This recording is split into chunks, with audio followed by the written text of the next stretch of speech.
महाबोधि बौद्ध विरासत बचाओ सम्मेलन में हम सबके बीच में मौजूद पूज्य भिक्षुगण एवं इस कार्यक्रम में हम सबके बीच में उपस्थित भारतीय संविधान निर्माता परम पूज्य डॉक्टर अम्बेडकर के पौत्र श्री भीमराव यशवंतराव अम्बेडकर जी,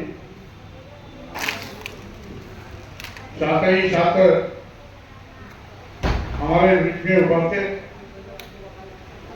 आपके बिहार प्रदेश के पूर्व मंत्री सम्मानित आलोक मेहता जी, हमारे बहुत ही युवा कर्मठ साथी विधायक भाई सतीश दास जी, हम सबके बीच में उपस्थित पूर्व में मुख्य चीफ इनकम टैक्स कमिश्नर रहे भाई शिवचंद्र राम जी, साथ ही साथ हमारे बीच में उपस्थित सत्य शोधक समाज के राष्ट्रीय अध्यक्ष भाई ओम प्रकाश मौर्य जी, पूरे देश के विभिन्न अंचलों से आए हुए सभी विद्वान वक्ता साथी हैं, सामने बैठे हुए सभी बौद्ध उपासक उपासिकाएं एवं महाबोधि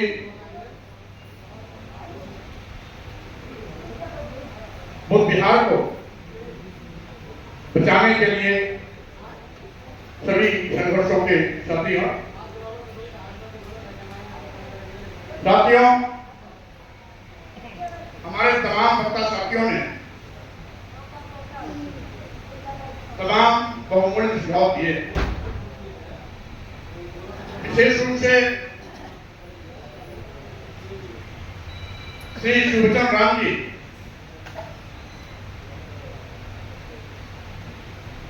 जो चीफ इनकम टैक्स कमिश्नर रहे हैं,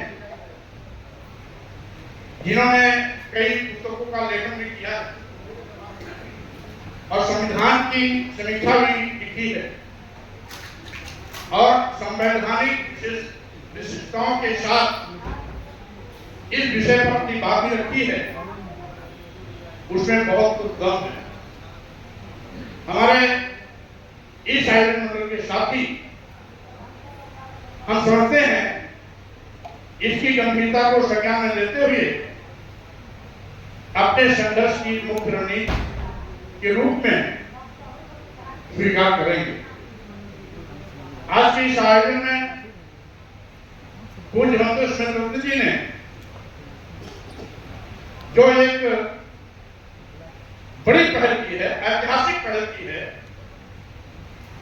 कि ये केवल अब बिहार की लड़ाई नहीं रहेगी, आज के बाद अब ये पूरे देश की लड़ाई होगी। जैसा कि सुरेंद्र महंत जी ने कहा भी कि बुद्धिस्ट सोसाइटी ऑफ इंडिया, जिसका गठन बहुत पहले बाबा डॉक्टर अम्बेडकर ने किया था, उसके तत्वावधान में यह संघर्ष अब आगे बढ़ेगा, स्वागत योग्य है। और सुरेंद्र महंत जी को मैं इसलिए बधाई देता हूं कि इन्होंने आज देश के सभी प्रदेशों से, सुदूरवर्ती अंचलों से लोगों को बुला करके इस आंदोलन को राष्ट्रव्यापी दिशा देने का काम किया है। इसके लिए बहुत बहुत बधाई।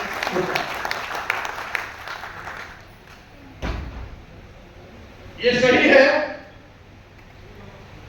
पहली बात तो बीटी एक्ट 49 का बनना ही गलत था। यदि बन भी गया तो भारतीय संविधान लागू होने के बाद इसे अपने आप में स्वाभाविक कर दिया जाना चाहिए था,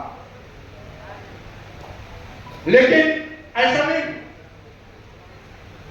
क्योंकि लोगों ने या तो इसकी गंभीरता को समझा नहीं या समझने की कोशिश नहीं। अगर समझने की कोशिश किए होते तो शायद आज ये मुद्दा पैदा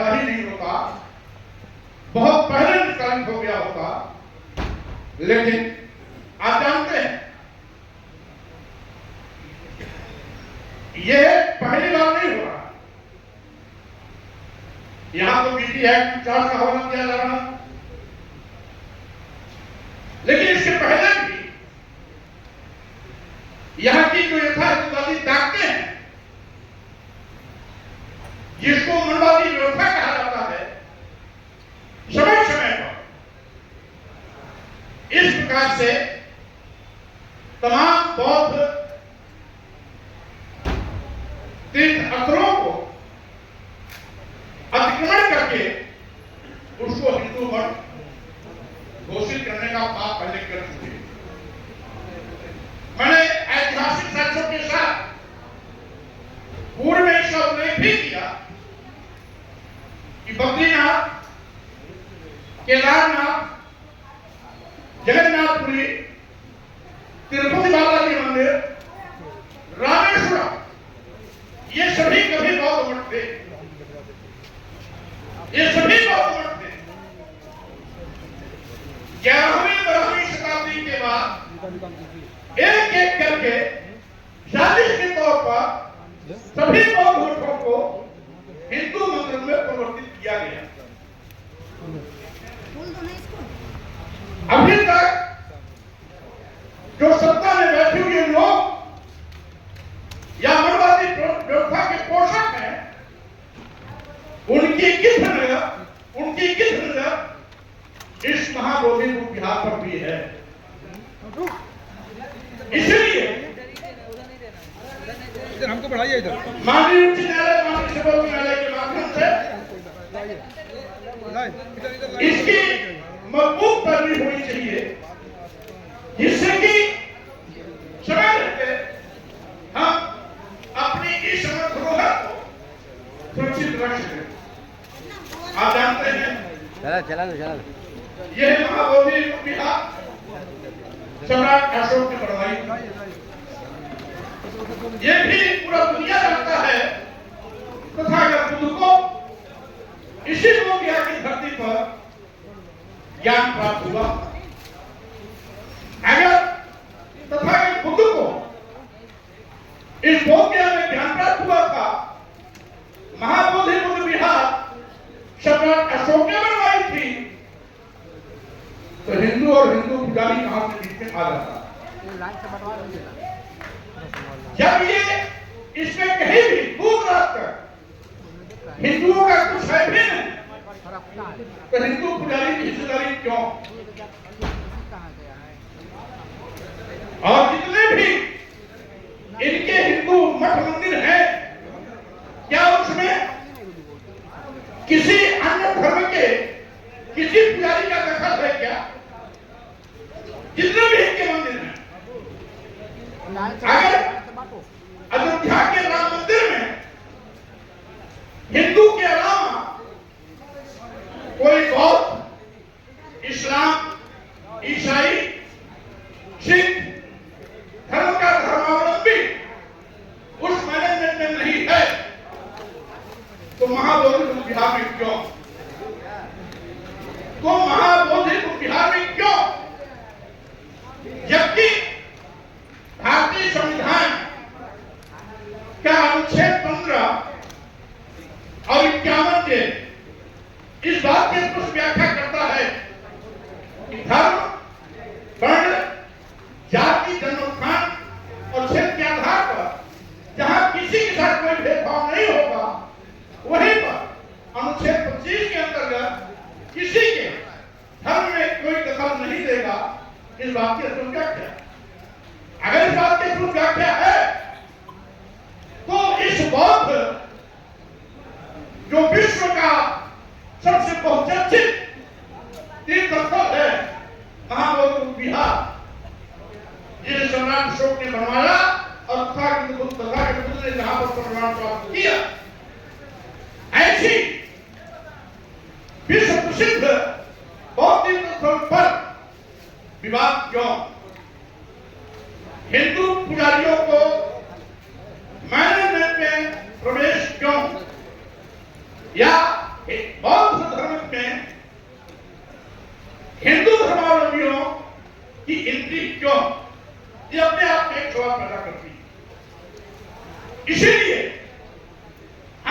भी यहाँ पर साथी बैठे हैं, इस पर हम आप सभी लोगों को गंभीरता से, बिना आपस में किसी प्रकार का मैं किए, अपने ईगो को बराए ताक रख करके हमें इस मुद्दे पर एकमत होकर के इस लड़ाई को आगे बढ़ाने की आवश्यकता है। आप जानते हैं अभी अयोध्या में क्या था, यह भी पहले बहुत तीव्र था, यह भी पहले बहुत तीव्र था। हमारे तमाम मीडिया के साथी बैठे हैं, इनको मालूम होना चाहिए अयोध्या के दो हिस्से हैं, एक साकेत नगरी है, एक अयोध्या नगरी। साकेत नगरी यह खोरस महाजनपद के समय कौशल की उपराजधानी थी, श्रावस्ती राजधानी थी, यह उपराजधानी थी। राजा प्रसेनजित बौद्ध राजा थे, यहाँ के शासक थे। तथागत बुद्ध यहाँ पर कई वर्षावास बिताए। यानी जब तथागत बुद्ध यहाँ कई वर्षावास बिताए, यहाँ पर ये बौद्धों की नगरी थी। और एक चीज और मैं जानकारी देना चाहता हूं जो किसी के पास नहीं हो, वहां पर पहली शताब्दी में पहला मंदिर बना। पहली शताब्दी के बाद पहले कोई मंदिर नहीं था, यानी पहले बहुत बड़ा था। और आगे चल करके आप ये भी बता देना चाहता हूं, राजा प्रसेनजित का महामंत्री जो ब्राह्मण समाज का था, उसका एक बेटा था जो 16-17 साल की उम्र में साधु बन गया और उसका नाम ही था बाबरी। उसका नाम ही बाबरी था। दक्षिण में गोदावरी नदी की किनारे बस गया। एक बार वर्षावास हो रहा था, उसी समय तथागत बुद्ध का वर्षावास चल रहा था, उसी समय वो अयोध्या आया था और बुद्ध के विषय में उसने खूब चर्चा सुनी। तो छिप करके बुद्ध के प्रवचन को 2-4 दिन लगातार हफ्ते भर सुना। प्रभावित होकर के एक दिन जब बुद्ध कथा करने की प्रवचन करने के बाद अपने विश्राम कक्ष में जा रहे थे, रास्ते में मिला और उनके पैरों पर गिर पड़ा। कहा मैं आपसे बहुत प्रभावित हूं, मैं भी आपके सामने आना चाहता हूं। बुद्ध ने उसको स्वीकृति दी, उस दिन से बहुत हो गया। और साथ ही साथ राजा प्रसेनजित ने अपने महामंत्री को कहा कि तुम अपने बेटे को गोदावरी से बुला करके यही पर मंदिर बनवा दे। यानी बुद्ध के संपर्क में आने के पहले राजा जहां पर राम मंदिर था, यह पहले राजा प्रसेनजित का प्रसेनजित बाग था। इसी प्रसेनजित बाग में प्रसेनजित ने उसको मंदिर बनाने की जगह दी थी, वो मंदिर उसने बनाया। ये उसकी पैतृक संपत्ति थी, इसलिए वो बाबरी मंदिर था। बाद में बुद्ध से प्रभावित होकर जब वो बौद्ध धर्म ग्रहण कर लिया, उसका नाम हो गया बाबरी बौद्ध मठ। और 11वीं शताब्दी में जब वहां के तथाकथित पंडित पुजारियों ने दबाव बनाया कि उनके परिवार के चले आ रहे लोगों पर कि तुम्हारे बाप दादा बौद्ध हो गए थे, तुम हिंदू धर्म स्वीकार करो। उन्होंने कहा कि अगर हमारे बाप दादा बौद्ध हो गए तो हम हिंदू धर्म नहीं स्वीकार करेंगे। उसका उत्पीड़न होना शुरू हुआ और अपने उत्पीड़न की कार्रवाई के परिवार के लोगों ने बचने के लिए इस्लाम धर्म शुरू कर दिया। और जो उसका बाबरी मंदिर था, बाबरी बौद्ध मठ हुआ, बाबरी बौद्ध मठ से वो बाबरी मंदिर बन गया। इसका इतिहास यानी कुल मिलाकर के बाबर न कभी बाबर लिखा गया और न बाबर का सेनापति लिखा गया, इतिहास बात का गवाह। और इसके लिए हमारे पास ब्राह्मण लेखक की ही किताब, इतिहास की जो किताब है, उत्तर प्रदेश का प्राचीन इतिहास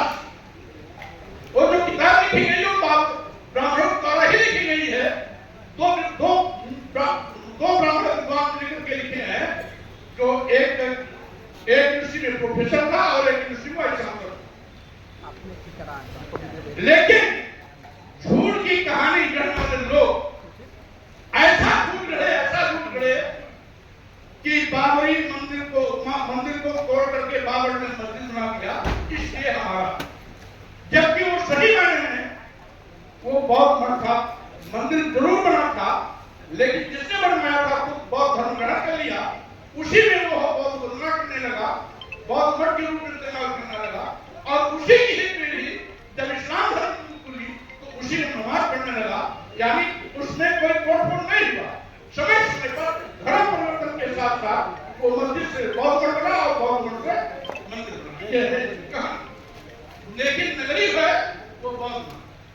अभी ये राम जन्मभूमि माननीय सर्वोच्च न्यायालय के निर्णय से बना, उसका सब स्वागत क्या, कोई एतराज नहीं। लेकिन उन्होंने अति बौद्धकालीन जितने भी धरोहर थे, कुबेर पर्वत, मणि पर्वत और एक इसमें और तीन पर्वत थे जिसका नाम था, सब तोड़ फोड़ के उसको मिट्टी में मिला के खत्म कर दिया। बुद्धकालीन अवशेष जितने भी खत्म कर दिया। राजा प्रसेनजित सम्राट अशोककालीन जितने भी वहां पर सिंबल मिले सब खत्म कर दिया। डिस्ट्रॉय करते थे, डिस्ट्रॉय करना कहते थे। जमीन दोस्त कर दिया, तोड़ फोड़ करके जमीन के नीचे दफन कर दिया, उसको इतिहास का साक्ष्य खत्म कर दिया। ऐसे होते हैं आक्रमणकारी, आक्रांता। तो ये आक्रांता है, इनकी भी की नजर इस महाबोधि बिहार पर है। इससे हम सभी को सावधान रहने की आवश्यकता है। और अच्छी बात है कि आज इस आंदोलन का विस्तार किया गया।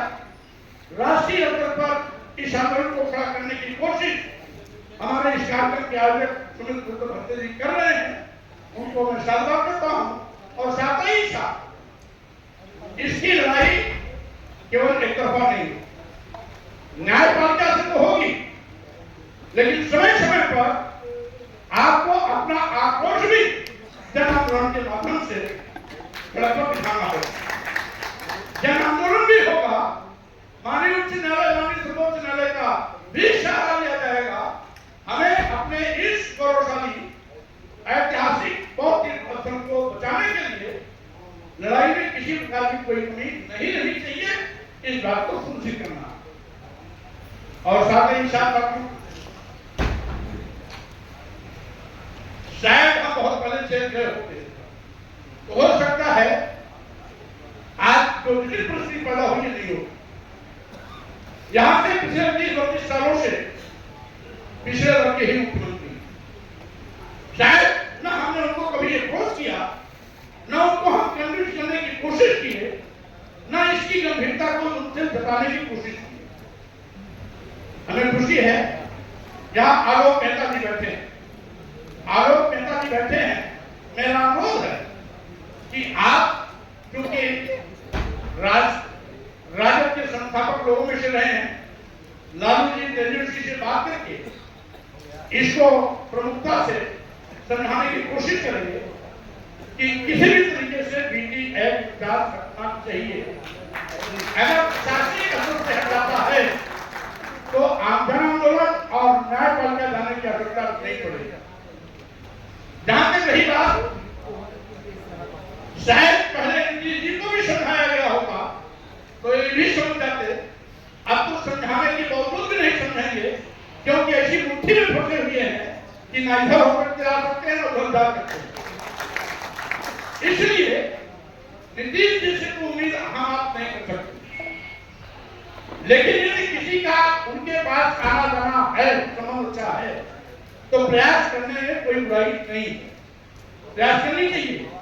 लेकिन जहां पर है, जहां से उनकी नजर लगी हुई है, जहां से संचालित हो रहे हैं, मैं समझता हूं वो स्वतंत्र मन से कोई निर्णय नहीं ले पाएंगे। लेकिन लालू जी पर और तेजस्वी पर एक फार्मूला नहीं लागू होगा। आलोक मेहता जी अगर उनको मोटिवेट करेंगे, कन्विंस करेंगे, तो आज नहीं तो कल इस मामले का निस्तारण बिना कोर्ट गए भी हो सकता है।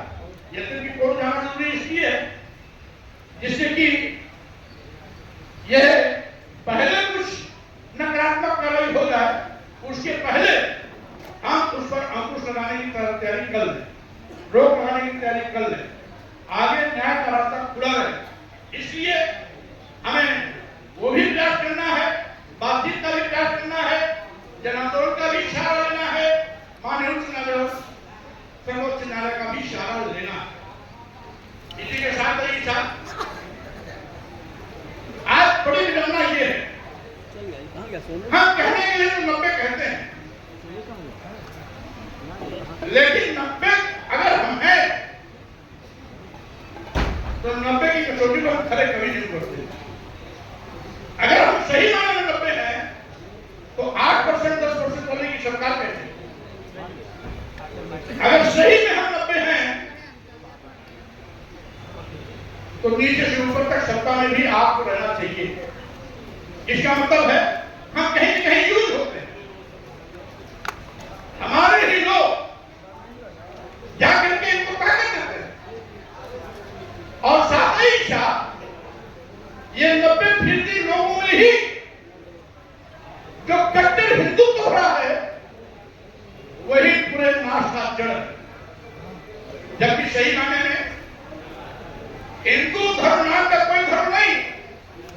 माननीय सर्वोच्च न्यायालय ने 1995 में अपने एक आदेश में इस बात को 1950 माननीय प्रधानमंत्री नरेंद्र मोदी जी ने एक बार इंडिया में, एक बार अमेरिका में, 2 बार इस पर उसको दोहराया है कि हिंदू धर्म नहीं बल्कि जीवन जीने की शैली।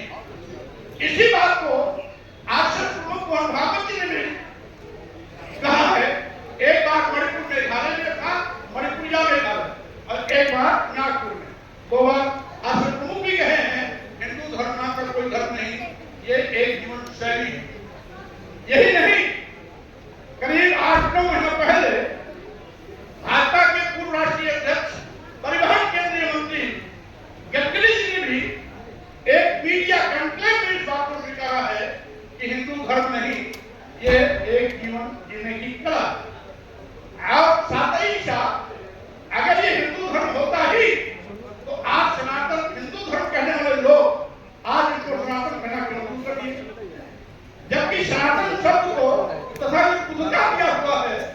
जब उन्होंने कहा कि बैल को बैल से नहीं खत्म किया जा सकता, बैल को खत्म करने के लिए मित्रता का हाथ बढ़ाना चाहिए। और अंत में उसी ने कहा एक धम्मो सनातन, ये जो हम संदेश दे रहे हैं यही सनातन है। यानी सनातन शब्द भी तथागत का है, भगवान शब्द भी बुद्ध का है, बौद्ध धर्म का है। तो सब नकल ये हमारी है, भगवान भी नकल लिया हमारा, भगवान सब हमारा, और भगवान पढ़ेंगे पहले को। इसी तरीके से आज जब हिंदू धर्म है नहीं, लेकिन हमारे पिछड़े वर्ग के लोग, अनुसूचित जात के लोग, आदिवासी समाज के लोग हिंदू बनने के लिए सबसे ज्यादा पागल रहते हैं, जबकि हिंदू धर्म नहीं। आप समझो क्यों नहीं था? जब हिंदू धर्म ही नहीं है तो सबसे ज्यादा बैकवर्ड और शेड्यूल कास्ट आदिवासी समाज के लोग हिंदू बनने के लाइन में खड़े हो जाते हैं, हिंदू के सबसे बड़े अलंकार बन जाते हैं। दिमाग में गोबर पड़ा है, अगर ये समझ नहीं है कि जो दूसरे का धंधा है वो हमारा धर्म कैसे हो सकता है। ये है सही मायने में जिसको हम हिंदू धर्म कहते हैं वो ब्राह्मण धर्म है। और ब्राह्मण धर्म ये पहले भी था, बौद्ध काल के बाद यहाँ पर वैदिक धर्म आया, वैदिक के बाद ब्राह्मण धर्म आया, और आज भी वही ब्राह्मण धर्म है, हिंदू धर्म नहीं। हिंदू धर्म को इसलिए कहा जाता है जिससे कि अगर ब्राह्मण धर्म कहेंगे तो ब्राह्मण धर्म उत्पन्न हो जाएगा, इसीलिए उसमें आदिवासी को भी हिंदू, क्षत्रिय को भी हिंदू, वैश्य को भी हिंदू, आदिवासी को भी हिंदू, दलित को भी हिंदू, पिछड़े को भी हिंदू इसलिए कहते हैं जिससे हम बहुसंख्यक बने रहे। लेकिन इतिहास इस बात का गवाह है कि ये ब्राह्मण धर्म है।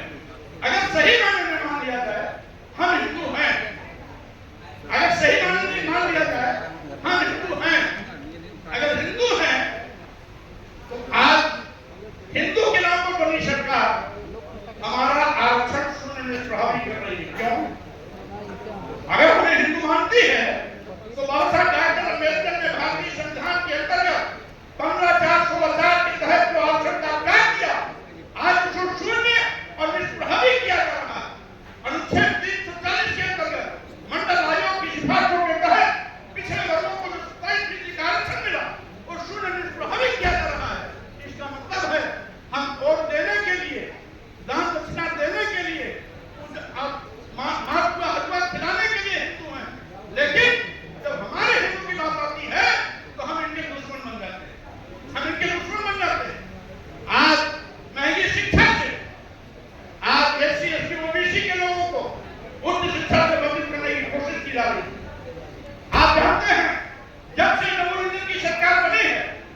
के बच्चे पढ़ते हैं, मजदूर के बच्चे पढ़ते हैं, किसान के बच्चे पढ़ते हैं, श्रमिक समाज के लोग, गरीब लोग जो अपने बच्चों को शायद नहीं पढ़ा पाते हैं, उनके बच्चे पढ़ते हैं।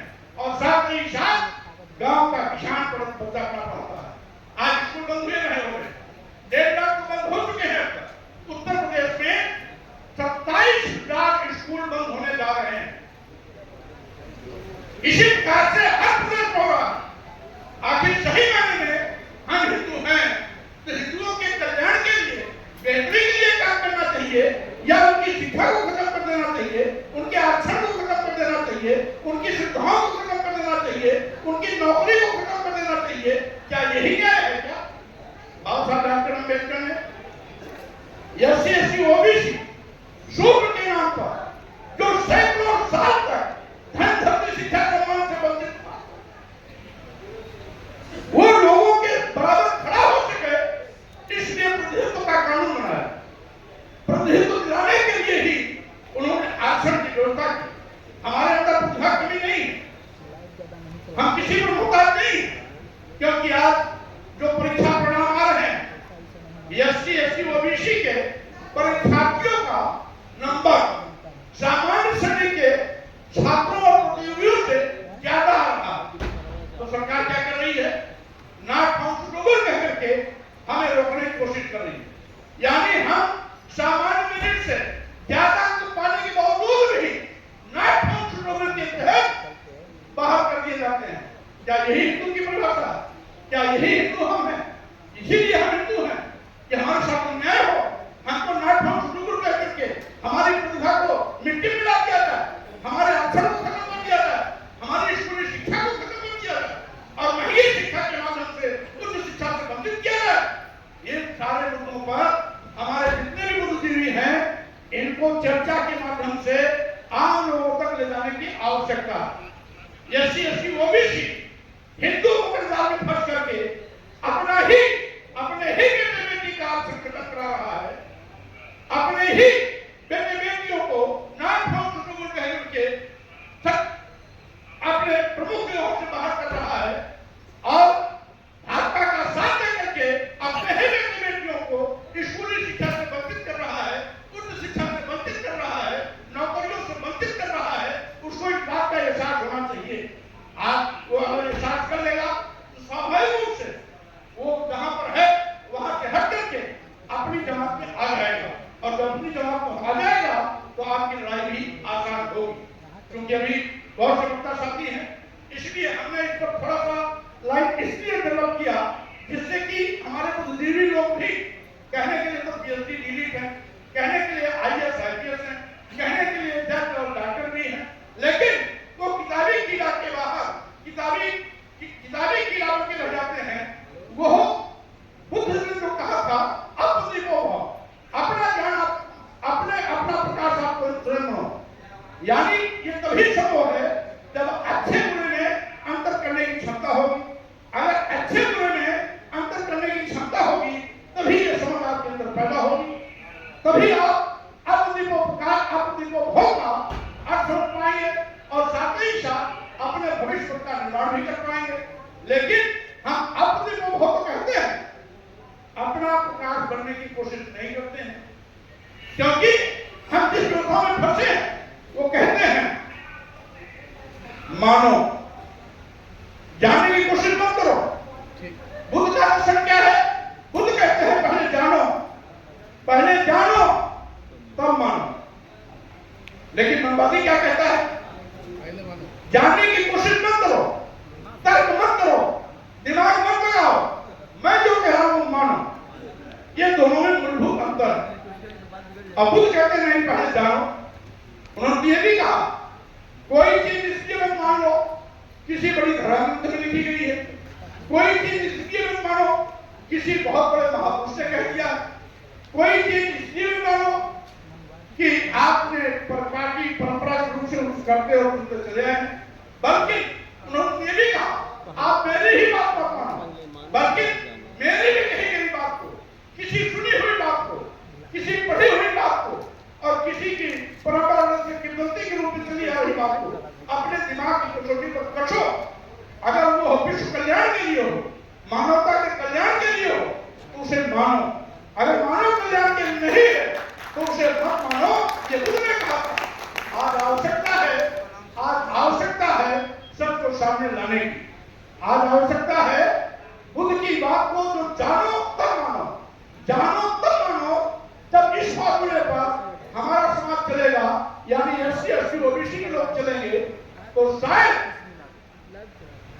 जो धर्म के मकर जाल में फंस कर वो कहीं गुलामी कर रहे हैं, उस गुलामी से मुक्ति पा करके आपकी आजादी के लड़ाई में खड़े हो जाएंगे। और साथ ही साथ जिस तरीके से आप बुद्ध विहार बचाने के लिए, महाबोधि बुद्ध विहार बचाने के लिए संघर्ष की रणनीति बना रहे हो, वो आपके साथ खड़े दिखाई पड़ेंगे। अगर वो साथ खड़े दिखाई पड़ेंगे कि आपकी ताकत और भारी हो जाएगी। इसलिए ये भी अभियान चलाना चाहिए। इसी के साथ ही साथ मैं अपनी बात को खत्म करूं उसके पहले अनुरोध करना चाहूंगा कि साथियों, ये लड़ाई बड़ी है, ये बहुत हल्की नहीं है। क्योंकि ऐसे समय में लड़ाई लड़ी जा रही है जब मानववादी व्यवस्था का शासन ऊपर और नीचे दोनों जगह है, केंद्र में भी है, प्रदेश में भी है। ऐसी हालत में डबल इंजन की सरकार से टकराना है, डबल इंजन की सरकार से टकराना है तो केवल बुलंद हौसले के साथ नहीं, बल्कि दिल दिमाग से भी आपको इस लड़ाई को लड़नी पड़ेगी। और हम समझते हैं, मेरी बात को आप लोग बहुत गंभीरता से ले रहे होंगे। यद्यपि सुमित भट्टे जी रणनीति में माहिर हैं, हमें पूरी उम्मीद है कि उन्होंने जो यह नया लड़ाई करने का रणनीति तय किया है, ये बहुत कारगर प्रभावी होगा। और हम सभी लोग विश्वास करना चाहते हैं, जब जहां जिस रूप में भी भट्टे जी चाहेंगे, हम लोग उनका साथ कंधे से कंधा मार के देते रहेंगे। इन्हीं शब्दों के साथ मैं अपनी बात को विराम देता हूं। धन्यवाद। जय हिंद।